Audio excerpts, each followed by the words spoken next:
ఇప్పటికే మనం రోజుకొక వార్త వింటూ వస్తున్నాం.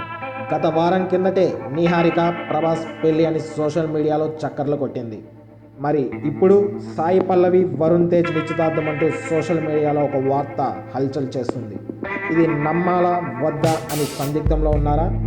కొన్ని విధాలా చూస్తే ఇది నమ్మక తప్పదు. సమంత నాగ చైతన్య ప్రేమ మొదలైంది కూడా మొదటి చిత్రం నుండే. అప్పుడు కూడా వీళ్ళ ప్రేమ ఒక పుకారుల సోషల్ మీడియాలో చక్కర్లు కొట్టింది.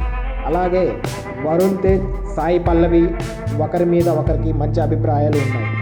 ఈ మధ్య జరిగిన ఒక ఇంటర్వ్యూలో సాయి పల్లవి మీకు ఎలాంటి భర్త కావాలి అంటే ఆలోచించకుండా వరుణ్ అని చెప్పేసింది.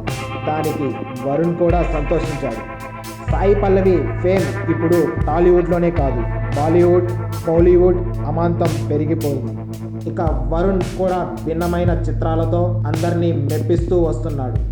సాయి పల్లవిని చూస్తే ఎవరైనా మన ఇంటి పక్కన అమ్మాయిలా కనిపిస్తుంది. ఇలాంటి అమ్మాయి వస్తే మెగా కుటుంబం గౌరవం పెరుగుతుంది తప్ప తగ్గదు.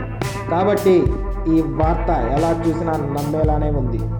తాజా ఉన్న సమాచారం ప్రకారం ఈ జనవరిలో నిశ్చితార్థం చేసుకుంటారని, ఈ విషయంపై రెండు కుటుంబాలు సమ్మతంగానే ఉన్నాయని వార్త టాలీవుడ్లో చక్కర్లు కొడుతుంది. ఏదైతేనేం 2018 జనవరిలో మరో జంట టాలీవుడ్ నుండి పెళ్లిపీటలు ఎక్కనుంది. మీ అభిప్రాయాలను కూడా ఈ జంట ఓకే అయితే ఎస్ అని లేదా నో అని కామెంట్స్లో తెలియజేయండి. ఈ వీడియో కానీ మీకు నచ్చినట్లయితే ఒక లైక్, ఒక సబ్స్క్రైబ్ కొట్టండి. Thanks for watching.